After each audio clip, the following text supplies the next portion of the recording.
মানে আমাকে প্রশ্ন করে যে তোমার চেহারা এত তাড়াতাড়ি ঠিক হয়ে গেল কিভাবে। তখন না আমার মুখ দিয়ে অটো বের হয়ে গেছে। আমি কেন, তুমি কি চাও নাই আমার চেহারাটা ঠিক হয়ে যাক? আমরা গ্যাসের চুলায় আগুন দিলে যে একটা ব্লু কালার আগুন হয় না, আমি একটা ওরকম আগুনের পিণ্ড, মানে পুরো একটা বক্সটা হচ্ছে আগুনের ইয়ার ভিতর আমি বসে আছি। মুরগির কে আগুনে দিলে যেরকম ফুটে চামড়াগুলো, ওরকম করে ফুটতে দেখলাম। তো ওইটাই, এরপরে ব্লাস্ট হইলো। আমার মনে আছে আমি ডক্টরকে বলি যে আমি না আর পেইনটা নিতে পারছি না, আমাকে একটু অজ্ঞান করে ফেলেন। বের করা যখন আমি দেখছি আমার এই পর্যন্ত ব্যান্ডেজ, পুরো কোমর থেকে একদম পুরো পা ব্যান্ডেজ, মাথা অনেক হালকা, কারণ চুল তখন নাই, চুল আমার ফেলে দিছে। 25% বার্নের পরে যদি হয় আরও বাড়তি পার্সেন্টেজে যায়, ডক্টররা তখন ওইটার আশা ছেড়ে দেয়।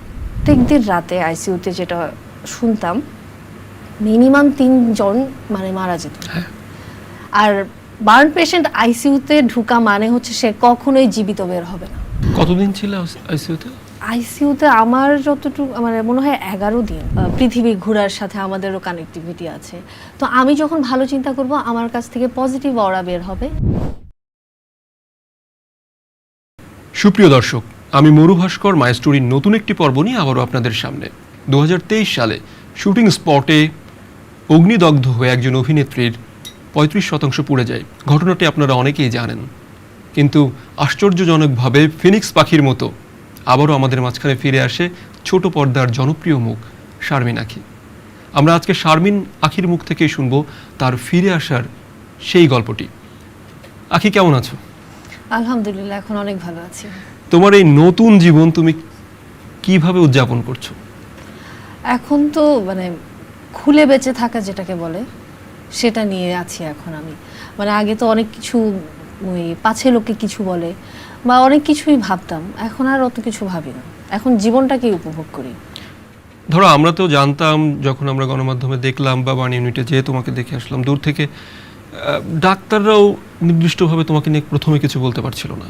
তোমাকে কি হবে, নর্মালি তো 15% বা 20% বার্নেই 25% এই মানুষের জীবন বিপন্ন হয়, সেখানে তুমি 35% বার্ন নিয়ে কিভাবে ফিরে আসলে, এবং ওই সময়ের যে অভিজ্ঞতা সেটা তো বলবেই, পাশাপাশি মানে তোমার অনুভূতিটা কেমন ছিল ওই সময়টাই? তুমি অনেক শর্টলি প্রশ্ন করলে, কিন্তু বলতে গেলে আসলে এটা আমার বলবো আজকে পর্যন্ত এটা টোটালটি আমার একটা জার্নি। মানে ওই দিনের অ্যাক্সিডেন্টের থেকে আজকে পর্যন্ত যদি বলি, আমি অ্যাক্সিডেন্টটা কিভাবে মানে হলো এটা না আসলে বারবার বলতে চাই না, ওটা আমাকে অনেক পীড়া দেয়। এটা সবাই, আমার মনে হয় যারা তোমাকে চেনে, যারা তোমাকে পছন্দ করে বা পছন্দ না করলেও বেশিরভাগ মানুষই জানে তোমার অ্যাক্সিডেন্টের ঘটনাটা। হ্যাঁ, সেটাকে আমি না বলে হসপিটালে যাওয়া থেকে। তারপর আমি খুব সংক্ষেপে দর্শকদের একটু বলি যে ওয়াশরুমে হঠাৎ করে লাইটের মানে বাল্বের কানেকশন লুজ থেকে স্পার্ক থেকে হয়তোবা আমার কাছে যেটা এখন মনে হয়, মানে এখন যখন মনে করি যে ওয়াশরুমটার কেমন ছিল ওখানের মধ্যে, আমার যতটা মনে পড়ে আমি যখন ঢুকি একদম মানে ওইটা হচ্ছে যে খুবই ছোট আর নতুন হাউস, মানে ওইটা তখন আমাদের শ্যুটটাই মনে হয় সেকেন্ড শ্যুট ছিল আমি যতটুকু জানি। তো আমি ওয়াশরুমে যখন গেলাম, নতুন রং করা পেইন্টের স্মেলটা ছিল। আমার কাছে যেটা মনে হয় হয়তো পেইন্টের করলে যেই বন্ধ ছিল যেহেতু ওয়াশরুমটা, আর শ্যুট তো রেগুলার হচ্ছিল না, হয়তো ওইটা এবং ওয়াশরুমটাও ইউজ হচ্ছে না, ওইটা থেকে মিলে কোনো গ্যাস ওখানে আটকে ছিল। আর আমার যতটুকু মনে পড়ে অ্যাডজাস্ট ফ্যানের যেই তারটা, ওইটার কানেকশনটা ঝুলা ছিল আর কি, অতটুকু আমার মনে পড়ে। এবং আমার সামনে আমি যখন যে মাত্র তো বসলাম,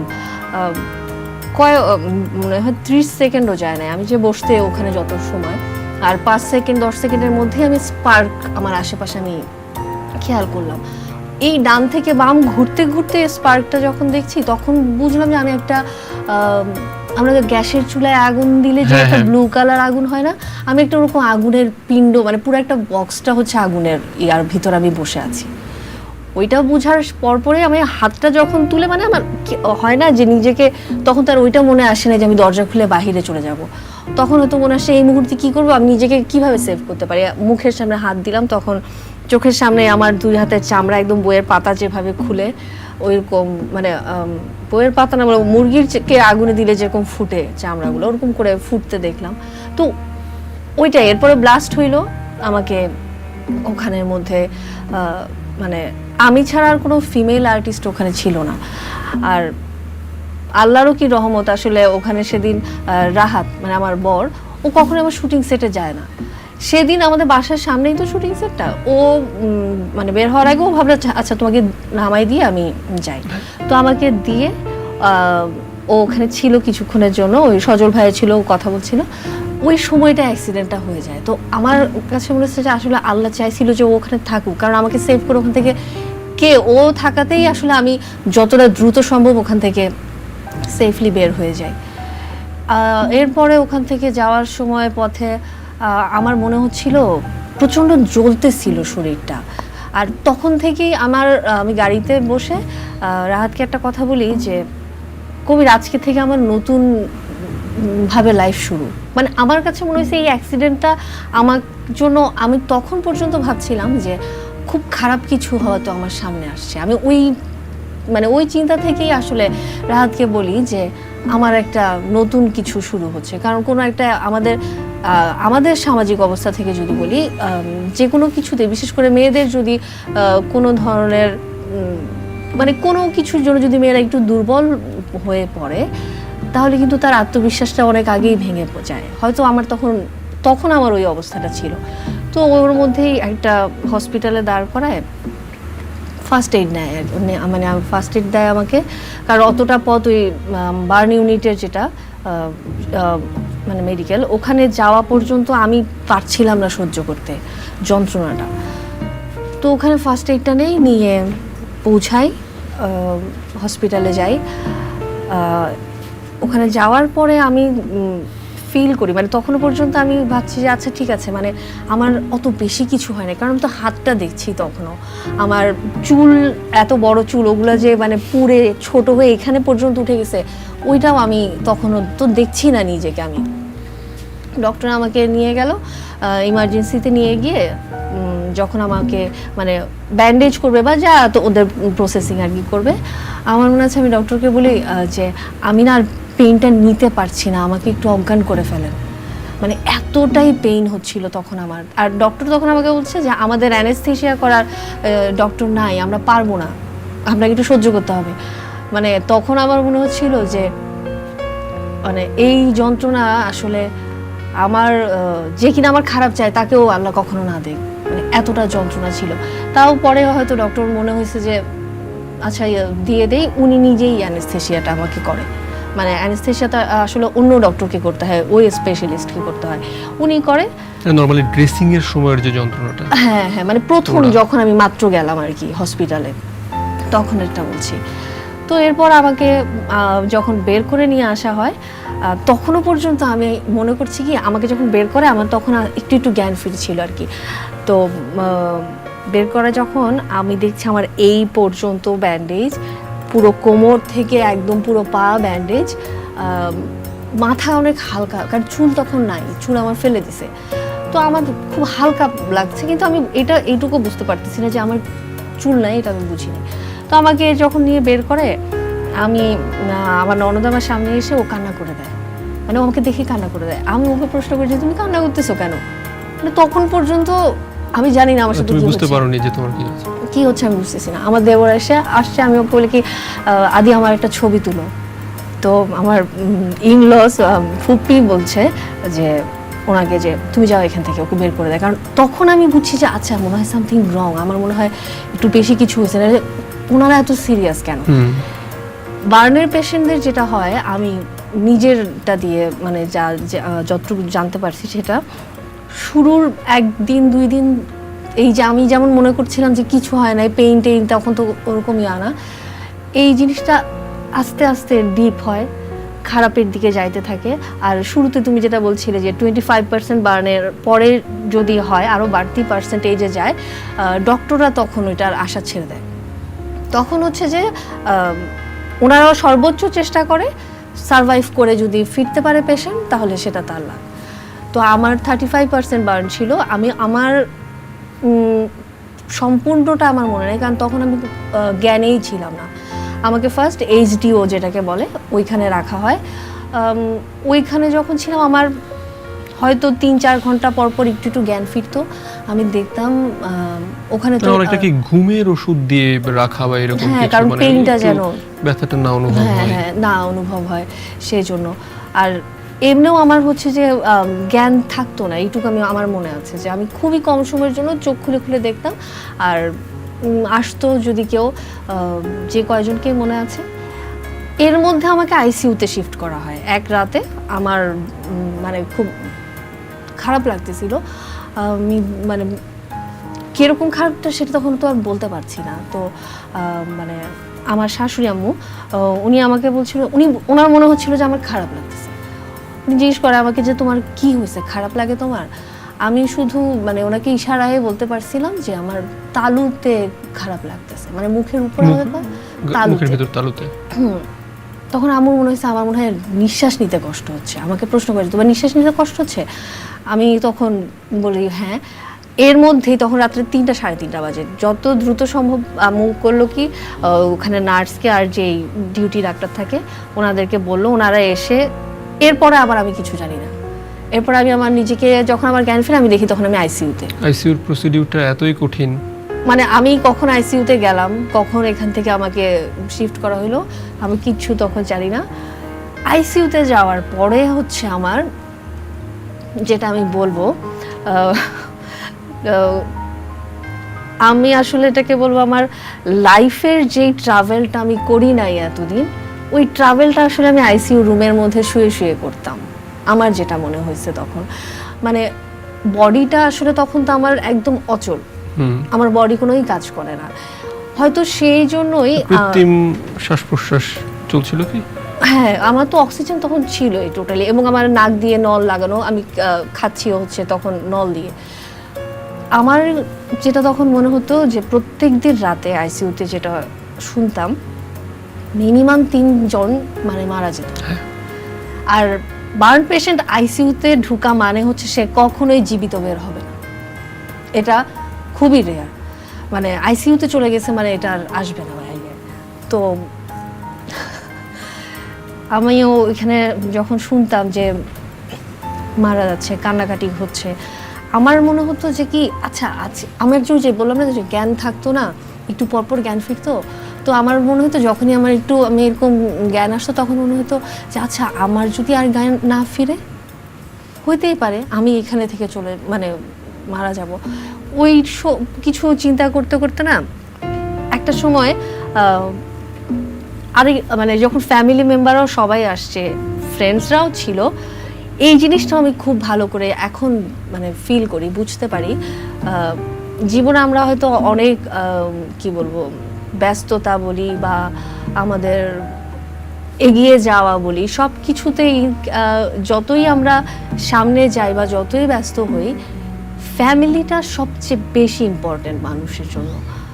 তো আমি এই ফিলটা তখন করতে পারছি যে আমি এইটুকু বলতে পারি, মানে আমার এই ক্যারিয়ারের লাইফে মানে কাজের ব্যস্ততার জন্য না অনেক সম্পর্কগুলো মানে যারা কিনা আমাদের অনেক কাছের রিলেশন যাদের সাথে ছিল, ফুপু, মামা, খালা, চাচা, খালাতো ভাই বোন, তারা হয়তো খুব চাইতো যে মানে আমাদের ভাগ্নি বা আমাদের ভাতিজি আমাদের সাথে ঠিকঠাক করে থাকুক। আমার একটা অভিজ্ঞতা ছিল, তুমি যখন আইসিইউতে, তখন আমি যখন যাই আমি দেখেছিলাম তোমাদের আত্মীয়রা কিভাবে কান্নাকাটি করছিল এবং কি রকম দোয়া করছিল যে আল্লাহ ওকে ভিক্ষা দাও। আমি এটা এখন আমার এটা বলাতে আমার মনে পড়ে গেল এখন আমার খালার কথা। আমি পরে শুনি, আমার কাজিন আমাকে বলে, যখন আমার আন্টি শুনে এই কথাটা, আমার আন্টি নাকি পা ছড়া দিয়ে কান্না করছিল আর বলছিল যে আল্লাহ আমি থাকবো আর আমার ভাগ্নি চলে যাবে, এটা তো হবে না। কারণ সবাই ডাক্তার তো বলেই দিছে যে আল্লাহ আল্লাহ করেন আপনারা। আরেকটা জিনিস আমি দেখছি যে ডাক্তাররা যারা কিনা সায়েন্স নিয়ে এত মানে গবেষণা বা পড়ালেখা সব কিছু তাদের সায়েন্স নিয়ে, তারা যে আল্লাহকে মানে সৃষ্টিকর্তাকে, মিরাকেলকে এত বিলিভ করে, আমি এই বার্ন ইউনিটে যাওয়ার পরে বুঝছি। অন্য হসপিটালে অনেক ইউনিটে যাওয়া হয়েছে, কিন্তু ওইখানে যে ওনারা স্পিরিচুয়াল ব্যাপারটাকে ওনারা বিলিভ করে সেই জিনিসটা দেখছি। তো আইসিইউর ওই সময়গুলো যেই আমি সবটা যাচ্ছি না বলে, অনেকটা পরে চলে আসলাম আইসিইউর শেষের দিকে। কতদিন ছিল আইসিইউতে? আইসিইউতে আমার যতটুকু আমার মনে হয় 11 দিন বা 10 দিন 11 দিন এরকম ছিলাম। তো আমি তো অভ্যস্ত হয়ে গেছি তখন আইসিইউতে, যে এখানে একটা রুমের মতো আমার পায়ের সামনে টেবিলে একটা নার্স বসা থাকতো 24 ঘন্টাই, মানে শিফট হইতো, কেউ না কেউ আমি দেখতাম যে বসা, চোখ খুলে প্রশ্ন করতো যে কী লাগবে, মানে ওইটা, আর হঠাৎ হঠাৎ দেখতাম আর কি। তো তখন ওই নার্সরাও কিন্তু আমাকে অনেক সাপোর্ট দিয়ে গেছে। আমি কিন্তু এটা বলবো না, প্রত্যেকটা মানুষ আমাকে খুব সাপোর্ট দিয়ে আসছে, মানে ওই সময়টায় সাহস দিয়ে আসছে। নার্সরা আমাকে বলতো আইসিইউ রুমের বাহিরে ওদের একটা ছোট্ট খোলা ব্যালকনির মতো বারান্দা আছে, ওখানে ওরা গোলাপ ফুলের গাছ লাগাইছে। তো আমাকে বলছে আপু আপনি সুস্থ হইতে হইতে আমাদের ওখানে ফুল চলে আসবে, আপনাকে নিয়ে গিয়ে কিন্তু ওখানে আমরা সেলফি তুলবো। তো এই যে কথাগুলো শুনতাম না, তখন আসলে আমি বাঁচবো, আমি ভালো হব, এই জিনিসগুলা মেসেজগুলো আসলে পাইতাম নিজে নিজে। আর তখনই তো যেটা বলছিলাম যে বডিটা একদম অচল ছিল, মানে সেন্স ডেভেলপটা মনে হয় আরও বেশি হয়েছে তখন আমার শোনারটা আর অনুভব করারটা। মানে কেউ হয়তো বাহিরে আমাকে নিয়ে টেনশন করতেছে, আমি হয়তো ওখানে শুয়ে শুয়ে আমি চিন্তা করতেছি যে ওইখানে আমাকে নিয়ে টেনশন করতেছে, আসলে আমি তো মানে টেনশন করার মতো জায়গায় কি আমি এখানে আসি। ওই ফিলগুলা আগে কিন্তু এই ফিলগুলো করতে পারতাম না। তারপর যেটা আমার মনে আসা শুরু হইলো সেটা হচ্ছে, আচ্ছা আমি যদি মারা যাই, মানে একটা সময় বিশ্বাস হয়ে গেছে যে আমি মনে হয় আর ব্যাক করবো না, ফিরবো না এখান থেকে। তো তখন এটাও মনে আসতো, বেশিরভাগ রাতে মনে আসতো যে আমি যদি মারা যাই, আমার এই পর্যন্ত জীবনে ভালো কি করলাম। তখন না খুবই অল্প কিছু মেমোরি আমার, যেগুলো কিন্তু আমার ফ্ল্যাশব্যাকের মতো আসছে। এটা আমি সবসময় বলি যে মানুষ হয়তো মানে যখন তার শেষ নিঃশ্বাসটা মানে ছেড়ে দিবে, মানে তার বডি থেকে চলে যাবে, তখন হয়তো সে এটাই হয় ফ্ল্যাশব্যাকের মতো না, ভালো মেমোরিগুলো আসে। মানুষটা মনে হয় খারাপ কোনো কিছু চিন্তা করে মারা যায় না, এটা আমার মনে হচ্ছে। কারণ আমি বলবো আমারটা একদমই আমি টাচ করে আসছি আসলে মারা যাওয়াটা। তো তখন ওই ফ্ল্যাশব্যাকে না অনেক ভালো ভালো যেই স্মৃতিগুলো আসছিল, ওই যে বললাম ফ্যামিলির কথাটা, ফ্যামিলির এমন এমন কিছু জিনিস আসছে যেটা না আমাকে অনেক স্ট্রং করছে। আমার মনে হয়েছে যে হ্যাঁ আমাকে সুস্থ হইতে হবে, এবং ওনাদের যেই একটা আকাঙ্ক্ষা ছিল, যেই একটা মন খারাপ ওনাদের মধ্যে ছিল না, আমার সব কিছু ঠিকঠাক করতে হবে, আমার লাইফটাকে আসলে ঠিকঠাক করতে হবে। একদম আমি এখন ঠিক মানে আমি বলি যে অনেক ইনডিসিপ্লিন লাইফ ছিল আমার। এখন আমি সকালবেলা যেমন 8টা বাজে ঘুম থেকে উঠা থেকে শুরু করে একদম নিজের টেক কেয়ার করা, তখন আমি কোনো টেক কেয়ারও করতাম না নিজের, এখন টেক কেয়ারও করছি। সব কিছুই একটা ব্যালেন্সিংয়ের মধ্যে, মানে ছোট্ট আঁকি থেকে একটা ম্যাচিউরড আঁকিতে ট্রান্সফরমেশন। হ্যাঁ আমি তো বলি আমার বয়স এখন হচ্ছে মাত্র এই 1.5 বছর হচ্ছে, আমার অ্যাক্সিডেন্টের পরে এটা আমার নিউ লাইফ। আমি হাঁটা থেকে শুরু করে হাতের লেখা একদম নতুন করে আমাকে শিখতে হয়েছে। মানে হসপিটালের এখন যদি আবার ওই আইসিইউ রুমের ওখানেই আসি, লাস্ট নাইট যেটা ছিল আইসিইউতে, ডক্টর তার আগেই হয়তো সন্ধ্যাবেলা বা কখন বসে জানি না, আমি সন্ধ্যার পর থেকে আমার যতটুকু মনে পড়ে আমি একজনকে দেখছি, মানে উর্মিলা, মৌসুমী, তারপরে রনি, মানে আমাদের কলিগরা বা আমার ফ্যামিলি মেম্বাররা একজন যাচ্ছে, অনেক কথাও বলতেছিল, কিন্তু আমার কথাগুলো না কারো মনে নাই, শুনি নাই আমি কথাগুলো। আমার এতটুকু মনে আছে যে আসতো, খুবই কথা বলে গেছে আমাকে, অনেক কথা বলতো। তো ওই সময়টা আমার মনে হচ্ছে আচ্ছা আমি কি তাহলে মারা যাচ্ছি, আমার এটাও মনে আসছে আমি কি তাহলে আজকে মারা যাচ্ছি। তো এটা ভাবতে ভাবতে রাতের বেলা পর ওই দিন আমি যেটা ফিল করি, স্পিরিচুয়াল ব্যাপার যেটা বলছিলাম, মানে আমরা মানুষরা আসলে এই দুনিয়াটা মানে ভাবতেছি যে এটাই আসলে সব, এখানের মধ্যেই যা করতেছি তাই সব। পৃথিবীটা যে ঘুরে যাচ্ছে, এই ঘোরার সাথে যে আমরাও টান ফিল করি না হয়তো, কিন্তু আমরাও তো ঘুরছি, সব কিছুই যে কানেক্টেড, এবং এই কানেকশনটা যে আসলে আমাদেরকে কতটা হিল করতে পারে, নিজেকে হিল করার জন্য এই কানেকশন, এই পাওয়ারটা ফিল করতে পারাটা কি জিনিস আমি ওই রাতে আসলে ফিল করতে পারি। এবং মিরাকেলটা আসলে ওই দিনে হয়, ভোরবেলার মধ্যে আমার হার্ট রেট পুরাই, আমার মানে এটা মনে হয় আমাকে রাহাত বলতেছিল যে আমাদের তো মনে হয়েছিল সিনেমার মধ্যে যেরকম হয় না যে ওই মানে একটা গান ইসিজি লাইনগুলা সোজা হয়ে যায়, গেল, এরপরে আমার ওই লাইনগুলা সোজা হয়ে যাবে, মানে একটা লাইনটা সোজা হয়ে যাবে। বা ধরো সিনেমায় যেভাবে দেখি আমরা, একটা গান গাইলো এসে মানে অলরেডি ডেড, গানটা শুনে মেমোরিটা ফিরবে। তো ওই সময় আমার হার্ট রেট, অক্সিজেন লেভেল সবকিছু ঠিকঠাক। সকালের মধ্যেই আমি তখন ওই দিন আমি কথাও বলছি, আমি ডক্টরের সাথে কথা বলছি সকালবেলা উঠে, মানে আমার বোন গেল, আমার বোনের সাথে আমি কথা বলে যাচ্ছি। মানে প্রথম দিন ঠিক ওই যে যাওয়ার পরে আমার যেভাবে বলছিলাম তুমি কান্না করতেছো কেন, আমার একটা ছবি তুলো, সেদিন সকালবেলা মানে আমি ওরকম কথা বলতে পারছি। তো কথা বলার পরে আমাকে দুপুরের মধ্যে আবার এইচডিওতে শিফট করে দিল। সেদিন আবার আমার ড্রেসিং ছিল। হ্যাঁ, আমার এটা বলতে পারি আমি ড্রেসিংয়ের পেইনটা কখনোই পাই নাই, কারণ আমাকে একদম জেনারেল অ্যানেস্থেশিয়া করা হতো, কারণ বার্নটা এত বেশি, ওই পেইন নিতে গেলে আমি মারা যাই। অনেক রোগী কিন্তু এই পেইনের কারণেই মারা যায়। হ্যাঁ, মানে ওইটা নেওয়া সম্ভব ছিল না। তো সপ্তাহে 2 বার করে হচ্ছে যে আমার ড্রেসিং থাকতো, রবিবার আর বুধবার। তো যেদিন আমাকে শিফট করা আইসিইউ থেকে সেদিন আমার ড্রেসিংয়ের ডে ছিল আর কি। তো আমাকে যখন নিয়ে গেছে ড্রেসিং রুমে, ডক্টর আমাকে প্রশ্ন করে আপনি কোথা থেকে ফিরে আসছেন আপনি জানেন? আমি তো কিছুই আসলে জানি না। তো আমি বলি যে না। তো আমাকে ডক্টর বলকে আপনার জানতেও হবে না। এবং সব সময় ওই অ্যানেস্থেশিয়া করার আগে না ডক্টররা আমার সাথে অনেক ধরনের কথা বলতো। আর একজন ডক্টর ছিল, উনি হচ্ছে চিটং মেডিকেলে শিফট ছিল প্রায় মনে হয় 10 বছর।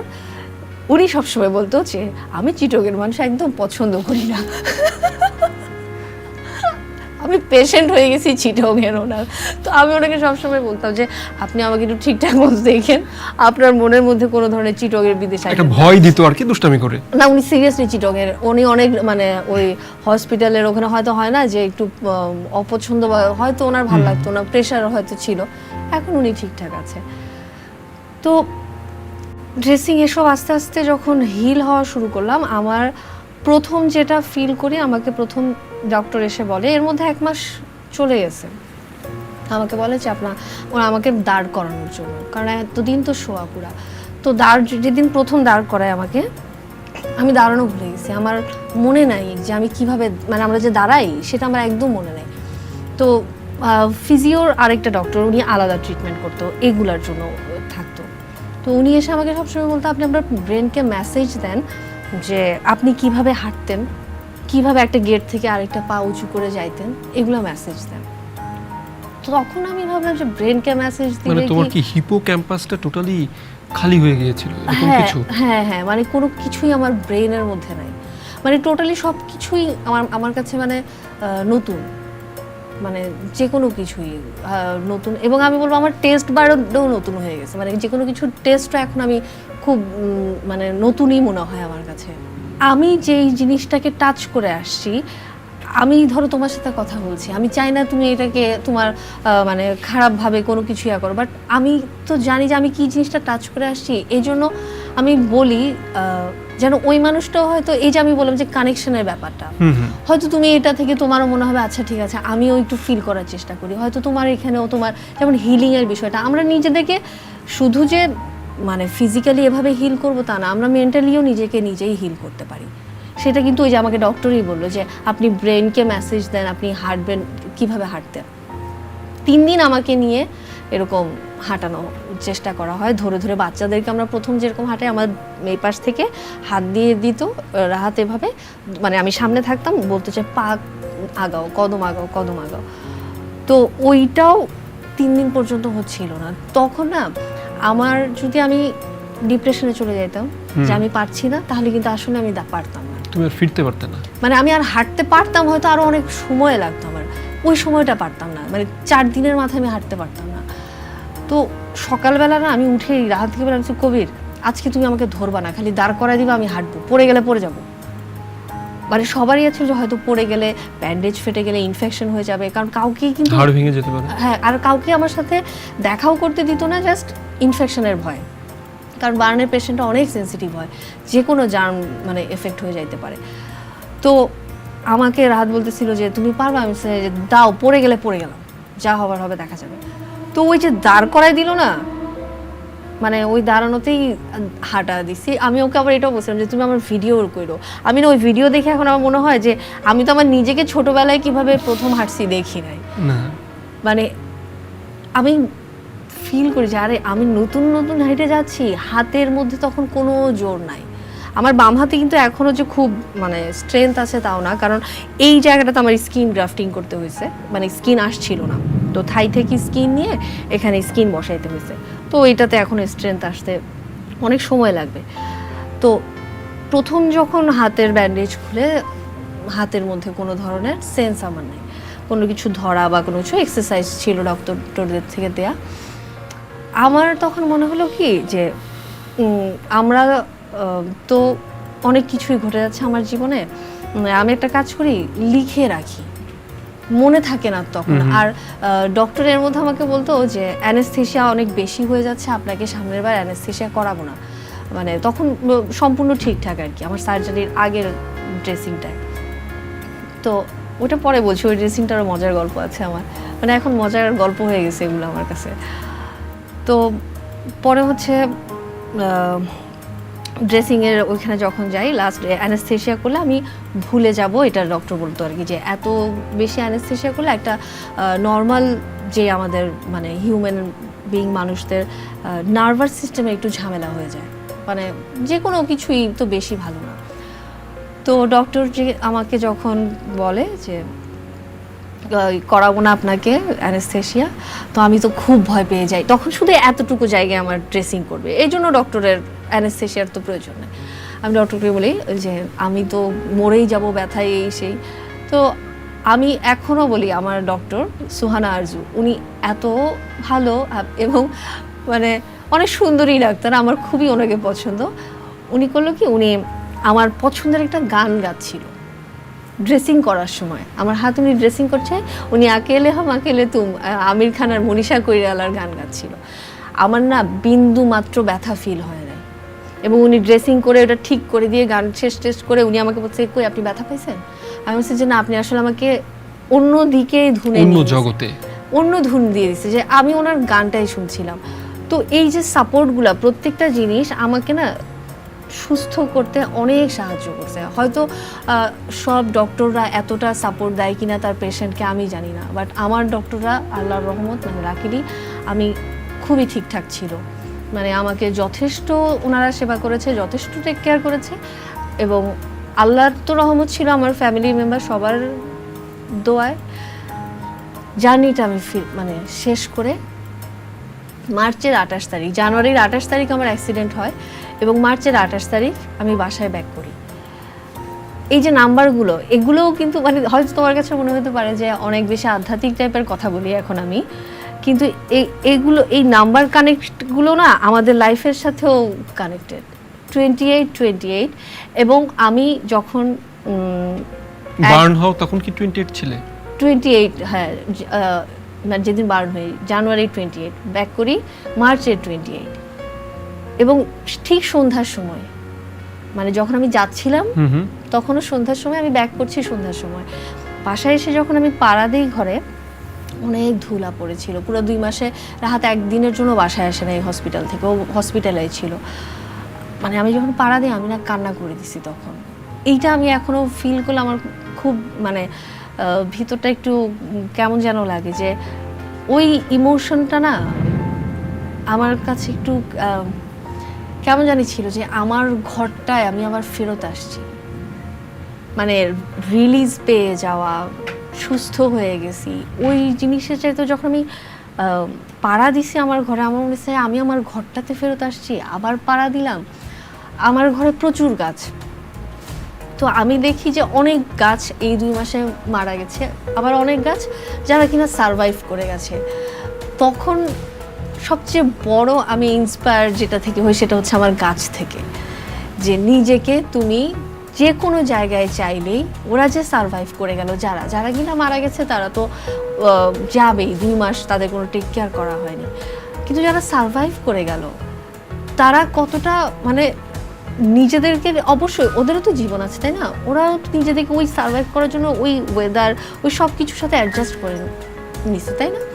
তখন আমার মনে হচ্ছিল যে ডক্টর আমাকে বলে যে 6 মাস আপনার ঘরে সব আয়না সরাই ফেলবেন, কোনো আয়না দেখবেন না। আর আমি যেদিন প্রথম মানে হাঁটা দেওয়া শুরু করছি সেদিনই প্রথম আমি আয়না দেখছি। আয়না দেখে যখন দেখছি আমার পুরো চেহারার মানে চামড়া সাদা ছিল, মানে নাই হয়ে গেছিল চামড়াটা, উপরের পরতটা। হ্যাঁ ওটা ছিল না। তো আমি যখন দেখছি হাঁটতে পারি প্রায় তো 2 মাস হয়ে গেছে, তখন একটু একটু রিকভার হয়ে আসছে। আমরা তোমার ছবি দেখতাম, তুমি মাঝে মাঝে ছবি দিতে, একটু একটু তখন তো চামড়া ছবি অনেক পরে। আর যখন আমি আমার নিজেকে প্রথম দেখি তখন হচ্ছে যে আমি যখন এরকম একটু একটু ছোট ছোট দেখি না, আমি প্রথমে আমাকে দেখি আমি আয়নায় বলি হ্যাঁ আমি তো থ্যানোসের মেয়ে নেবুলা হয়ে গেছি। মানে নেবুলার এদিকে সেদিকে লাল নীল করা না। আমি এটা বলার পরে আমার ফ্রেন্ড ছিল সেদিন, ওরা হাসতেছে। তো ও পরে বলে কি যে তুই না পারবি বাইরে হয়ে যাইতে এখান থেকে, তোর এখানে আর বেশি দিন থাকতে হবে না। তো ওই সময় মানে ওইগুলো করে বাসায় আসছি। আমি অনেক চেষ্টা করে গেছি যে ডিপ্রেশনে যেন না যাই, কিন্তু এর মধ্যেও কিছু এমন ঘটনা ঘটে যায় যেগুলো আমার অনুকূলে ছিল না। সেগুলো তো আমি আসলে 2 মাস পরে বাসায় আসার পরে গিয়ে আমি জানতে থাকি যে আচ্ছা আমি যখন হসপিটালে ছিলাম তখন এগুলো হচ্ছিল। আর সবচেয়ে বেশি আঘাতও পাই তখন, যে এত বড় একটা মানে ফাইট করছি আমি মানে জীবন নিয়ে, আর সেখানে আমাকে নিয়ে এই ধরনের ইয়ে হচ্ছে। ওই সময়টা আমি অনেক বেশি ট্রমাটাইজ হয়ে যাই। আর আমাকে ডক্টর যেটা মানে আমার ইয়া ছিল বাসায় আসার পরে, যে একদম এই লাইটের রেও আমার স্কিনের জন্য তখন বেশি ক্ষতিকারক ছিল। আর বাইরের আলো তো হবেই না, কালো পর্দা দিয়ে একটা রুমের মধ্যে 6 মাস কাটাতে হয়েছে আমার। মানে আমি কোনোভাবে আমার স্কিন আমি আলোতে নিতে পারবো না। ওই সময়টা এমন একটা অন্ধকারের মধ্যে যখন আলো তোমার সাথে আড়ি বা সূর্যের সাথে আড়ি, এরকম একটা লেখা লিখেছিল। সত্যি খুব ভালো লিখতে, এখন লিখো না। ওগুলো অনেক মোটা করে ওই যে হাতের প্র্যাকটিস করার জন্য কিন্তু প্রচুর লেখা হয়ে গেছে আমার, তখন আমি খুব লিখতাম। তো অন্ধকার সময়টা হয় কি জানো, আমার যেটা মনে হচ্ছে আমরা যখন নিজেকে গুটায় রাখবো না, তখন তুমি যে কোনো কিছু তোমাকে অনেক আরো বেশি আঘাত করবে, যে কোনো ছোট ছোট বিষয়ে তোমাকে আরো বেশি ডাউন করে দিবে। ওই সময় আমি ডক্টরের সাথে তো আমার কথাবার্তা তখন চলছে। ডক্টর আমাকে বলে যে আপনি একটু ট্রমা সেন্টারে গিয়ে একটা সেশন করেন। তো তখন হচ্ছে যে আমি 11টা মনে হয় আমার সেশন করি ওই সময়টায়, যে ঠিকঠাক হই। ওইটাও আমাকে অনেক সাপোর্ট দেয়। ওই ডক্টরও উনি হচ্ছে যে যেভাবে আমাকে কাউন্সেলিং করে, ওইটার জন্য অনেকটা মানে শক্তি পাই আসলে আমি ফাইট করার জন্য, কথাগুলো বলার জন্য। যে হ্যাঁ আঙ্গুল তুলুক আমার দিকে, অসুবিধা নাই, কিন্তু আঙ্গুলটা তোলার পরেও সেই আঙ্গুলটাকে ফিরায় দেওয়ার জন্য হইলেও তো আমাকে কথা বলতে হবে। সেই শক্তিটা আমার তখন ছিল না। হ্যাঁ পরে সেটা আস্তে আস্তে নিজে নিজে ঠিক করে নিই। এই সময়টায় আমি ভালো খারাপ মানে যে চিনে গেছি, খুব মানুষ চিনে গেছি এটা বলবো না, যে ওকে অনেক ভালো জানতাম ও অনেক খারাপ হয়ে গেছে তা না। জীবনটা আসলে কি মানুষের, সেই জিনিসটা আমি আসলে বুঝে গেছি যে হ্যাঁ আমাদের লাইফটা এরকম হয়, আমাদেরকে বেঁচে থাকার জন্য এইভাবে এগুলো আমাদের আসলে এলিমেন্টস। সব কিছু, তুমিও আমার এলিমেন্টস, আমার জীবনের জন্য তুমি এলিমেন্টস একটা। প্রত্যেকটা তার জীবনের আশেপাশে এলিমেন্টসগুলোকে যে যত ভালোভাবে ইউজ করতে পারবে তার জীবনটা ততই সুন্দর হবে। এটাকে আসলে ইউজ করা না, নাকি কানেক্ট হওয়া? কানেক্ট হয়। তুমি ধরো এই যে এখন আমি চায়ের কফি মগটা খাচ্ছি, ইউজটা হয়তো এটা একটা নেতিবাচক শব্দ হয়ে যায়, মানে তুমি যেটাকে ভালোভাবে নাও তাহলে হচ্ছে যে অবশ্যই আমি এখানের সাথে কানেক্ট হচ্ছি বলেই কিন্তু আমি এটাকে উপযোগের সর্বোচ্চ ব্যবহার। হ্যাঁ হ্যাঁ, মানে আমি আমার সব কিছুকে আমার আশেপাশে যা আছে আমি অ্যাবজর্ব করছি। হ্যাঁ, আমি মিশে যাচ্ছি প্রকৃতির সাথে, আমার পরিবেশের সাথে, প্রতিবেশের সাথে। হ্যাঁ, কিন্তু যখন আমি মিশে যাচ্ছিলাম আমাকে না মিশতে আসলে দিচ্ছিল না। এটাও আমি ফেস করে আসছি।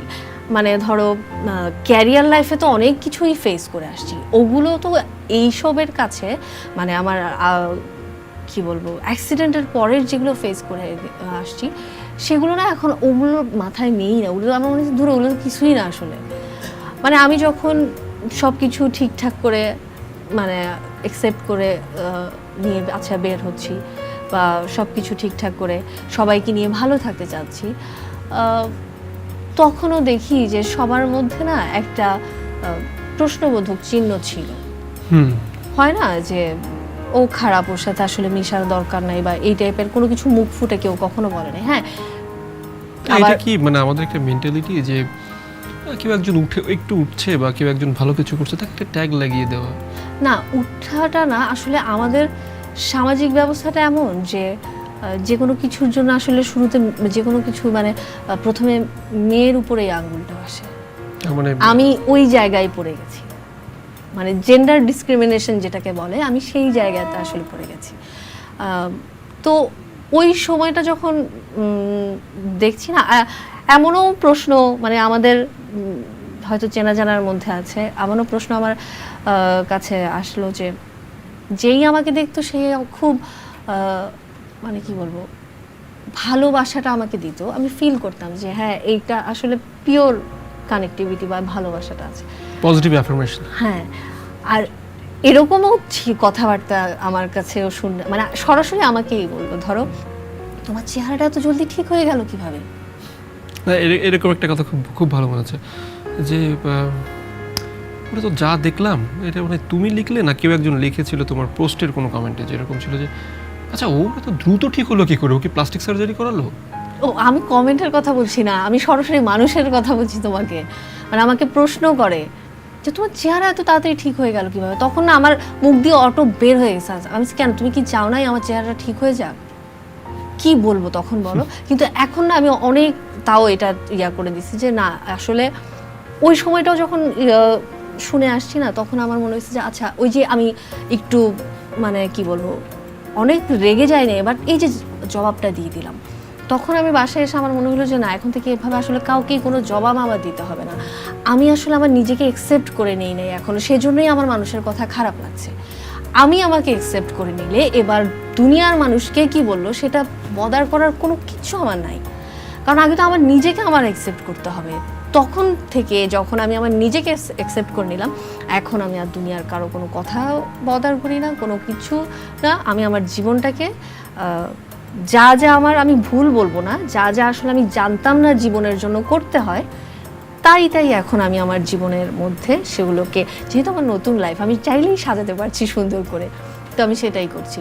আর যেই আমার অ্যাক্সিডেন্টটা হয়ে গেল, হয় না মানুষের যে এরকম কোনো কিছু ঘটনা ঘটে গেলে সেটা তার জীবনের একটা দুর্বিষহ স্মৃতি, মানে সেটা ভুলতে পারে না। বা এই যে আমি তোমার সাথে কথাগুলো বলে যাচ্ছি, আবার ট্রমাটাইজ হয়ে যাচ্ছি, হ্যাঁ আবার অসুস্থ হয়ে যাচ্ছি, হ্যাঁ ওইটা না আমি আসলে চাই না। আমি বিশ্বাস করি যে তোমার জীবনে তোমার সাথে যদি কোনো কিছু ঘটে, সেটার পেছনে অবশ্যই ভালো কিছু আছে, তার জন্যই ঘটে যাচ্ছে। এই যে আমার লাইফের চেঞ্জটা হইলো, হয়তো এই অ্যাক্সিডেন্টটা না হলে আমার এই চেঞ্জটা হইতো না। তো আমি মনে করি এটার জন্য আমার ভালো ছিল কোনো কিছু, বাট এর মধ্যেও একটা জিনিস রয়ে যায় যেটা এতক্ষণের জার্নির কথার মধ্যেও মানে আসেনি, সেটা হচ্ছে আমার মন থেকে আমি চেয়েছিলাম যে আমি তো 10-12টা বছর এই মিডিয়া মানে এই বিনোদন জগতেই দিয়ে গেলাম, তাই না? এবং আমার শেষ মানে যেখানে কাজ করি, আমার দুর্ঘটনাটা ঘটলো আমার কাজের জায়গায়। তাহলে আমি কি মানে আমি বা কোনো শিল্পী কি নিরাপদ না তার কাজের জায়গায়? এবং এর পরেও এখনো পর্যন্ত আমি বলতে পারবো না যে শিল্পীদের নিরাপত্তাটা এনশিওর করা হয়েছে। আমি কিন্তু কখনোই এখন পর্যন্ত আমি বলি নাই যে ওই হাউস মালিকের বিচার চাই, আমি এই চাই সেই চাই, কোনো কিছু বলি নাই। আমি একটা জিনিস বিচার করি, প্রকৃতি সেটা ফেরত দেয়। তো এটা এবার আল্লাহই ভালো জানে তার কি হবে না হবে, কিন্তু শুধু ওই জায়গাটা বলে কথা না, মানে একটা শিল্পী তার কাজের জায়গায় যখন যাবে সেটা যেন সেফ থাকে, সেই জিনিসটাই আমি সবসময় বলে আসছি, চেয়েছি। লোকের কথা গায়ে মাখি না। গৌতম বুদ্ধর একটা গল্প আছে না এরকম, যে তার এক শিষ্য তার কাছে শিখতে এলো, সে কিছুই শিখতে পারলো না অনেকদিন পরে। এরপর একদিন ভীষণভাবে গালাগাল করলো। গৌতম বুদ্ধ সারাদিন শুনলেন, শুনে বললেন যে ওকে ঠিক আছে, তোমার গালিগুলো তোমার কাছে রাখো, আমি নিলাম না। মানে তার মানে তোমার নীতি এখন হচ্ছে এরকম, তোমাকে যে যাই বলুক আমি নিলাম, গায়ে মাখবো, তুমি গায়ে মাখছো না এবং তুমি ভালো আছো। এই জায়গাটা আমরা কজন এই মানে এই সমস্যা থেকে উতরাতে পারি, এটা উতরাতে পারি, তাহলে তো হয়তো আমাদের জীবনের 95% প্রবলেমই সলভ হয়ে যায় মানসিক সেটাই। সমস্যা। হ্যাঁ, আমরা এটা আসলে বুঝতে পারি না এবং আমরা যেই ওই যে তোমাকে তখন বললাম পৃথিবী ঘোরার সাথে আমাদেরও কানেক্টিভিটি আছে। তো আমি যখন ভালো চিন্তা করব আমার কাছ থেকে পজিটিভ অরা বের হবে, পজিটিভ ভাইব্রেশন আমি তোমাকে দিব এবং তুমি আমাকে সেটাই ব্যাক করবা, ভালো জিনিস হবে।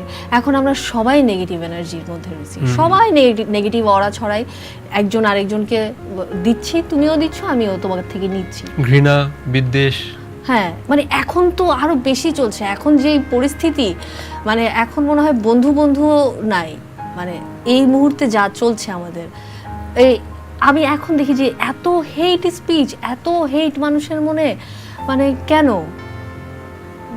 মানে বুঝতে পারি না আমি এটা। তো মানুষেরও মনে হয় একটা বোধোদয় হবে একটা সময়, হয়তোবা তোমার মতো এরকম কঠিন পরিস্থিতির ভেতর দিয়ে না, আরো কোনো ভালো পরিস্থিতির ভেতর দিয়েও মানুষের ভেতরে কিন্তু ইতিবাচক পরিবর্তন আসতে পারে। আমিও সেটাই চাই যে ওটা আসলে অনেক ভালো হয়। এই নতুন জীবনে 1.5 বছরে কাজে ফিরছো কবে বা কিভাবে কাজে ফিরছো? কাজে তো আসলে ফিরলাম এই ঈদের সময়, দুটো ফিকশনে, ঈদের ফিকশন করি, তখন করে আমার মানে ওইটাও কাজে ফেরার জিনিসটাও ছিল কি, এই যে বললাম তোকে 6 মাস অন্ধকারে থাকা, ডিপ্রেশনে চলে যাওয়া, সব কিছু মিলে একটু একটু বের হচ্ছি, তখন আসলে হয় না যে ঢেকি স্বর্গে গেলেও ধান ভানে বলে না। এখন অভিনয়টা না আমার পেশা ছিল, বাট প্যাশনটা আমার অনেক আগে থেকে, কারণ আমি থিয়েটার ব্যাকগ্রাউন্ড, আমি অভিনয়টা করে আসছি। তো ওই 6 মাসের বন্দি জীবনের পরে কিন্তু প্রথমে তুমি থিয়েটারে পারফর্ম আমি করো। প্রথমে আমার শোটাই করি, আমি থিয়েটারে পারফর্ম করি এবং ওইটাই আমার ছিল। আমি বললাম না, আমার এখনের লাইফটা আমি আমার মতো করে সুন্দর করে সাজাচ্ছি এবং আমি চাইছি যে আমি প্রথম অভিনয় করলে আমি আমার মঞ্চেই অভিনয় করব, কারণ ওইখান থেকে আমার শেকড়, ওখান থেকে আমার অভিনয় শেখা, ওখান থেকে আমার শুরু। মঞ্চে যারা ছিলেন থিয়েটারে, আমরা কিন্তু বলি যে করবো। আমাদের থিয়েটার পলিটিক্স আছে, থিয়েটারে সহজে অ্যাকসেপ্ট করে না, থিয়েটারে অনেক বেশি নেগেটিভিটি ছড়ায়, মানুষ কিন্তু এটা মনে করে। সেই জায়গা থেকে তুমি তোমার দলকে কেমন ভাবে পেলে তোমার পাশে? ওইটা আমি শুধু এখনের কথা বলবো না, আমার দলকে আমি যখন থেকে মেম্বার হয়েছে, মানে অরিন্দম নাট্য সম্প্রদায় আমার দল, আমি আমার আরেকটা পরিবারের মতো সবসময় আমার পাশে পাইছি এখন পর্যন্ত। মানে শুধু অ্যাক্সিডেন্টের কথা বলবো না, সব সময় আমার দল আমার সাথে সব সময় ছিল। মানে আমি শুধু শো করবো বলছি, মানে আমি সুস্থ আমাকে যখন বলছে তুমি পারবা বললেই আমরা রেডি, আমরা শো করব। তো ওইটাই আমি তখন চিন্তা করছি যে যেখান থেকে আমার জন্ম আমি সেখানেই আবার শুরু করব, মানে আমার শুরু অভিনয়ের ওখান থেকেই হোক। তারপরে আমি দুটো কাজ করলাম, কিন্তু কাজটা করে যেটা বুঝলাম যে আগের মতো ওই স্ট্রেংথটা এখন পাই না। মানে আগে যেমন ধরো 20 দিন 15 দিন শুটিং করতে পারতাম, এখন হয়তো চাইলে ওইটা আমি পারবো না করতে, কিন্তু তারপরেও করতে হবে কাজ আমি নিজের ভালো থাকার জন্য। এবং হচ্ছে যে আমার ট্রিটমেন্টের যে কস্ট ওইটা অনেক এক্সপেন্সিভ, মানে স্কিনের যেসব যা ওষুধ যা যা লাগে, তো ওইটার জন্য তো আর আমার রাজার ভান্ডার নাই, আমাকে মানে দিনমজুরি হোক আর যেটাই হোক আমাকে কামাই করতেই হবে। তো কাজে আমি ইনশাল্লাহ দেখি এখন, মানে শরীরকে কষ্ট না দিয়ে যতটুকু পারছি করে যাই, আর ইনশাল্লাহ আরো সুস্থ হয়ে গেলে তখন আর একটু রেগুলার করব। নতুন করে কি চিন্তা করছো কাজের বাইরে? মানে তোমার এখন যে মানসিক অবস্থা, এত বড় একটা ট্রমা কাটিয়ে উঠে তুমি কি চিন্তা করতে পারো না এরকম যে যারা এখন আমাদের আশেপাশে আমাদের বন্ধুরা আছে বা অন্য মানুষরা আছে, যাদেরকে তুমি একটু তোমার জীবনের গল্প দিয়ে বা তোমার অভিজ্ঞতা দিয়ে তাদের, মানে তাদের কি বলবো, এটা হতাশ জীবনে বা তাদের ছুঁড়ে ফেলা জীবনকে আবার নতুন করে গুছিয়ে ফেলতে পারো? হ্যাঁ, আমি এটাতেই তোমাকে বলি, আমার রিলেটিভ উনি ওই যে আমাদের স্কিনের কিছু ডিজিজ হয় না যে একটু হোয়াইট হয়ে যায় স্কিন, সেটি, হ্যাঁ, তো ওইটা ওনার আছে। তো আমাকে বলে, আমি কিন্তু এখন এখানে এটা পরেছি, আমি কিন্তু সবসময় গ্লাভস পরে থাকি না।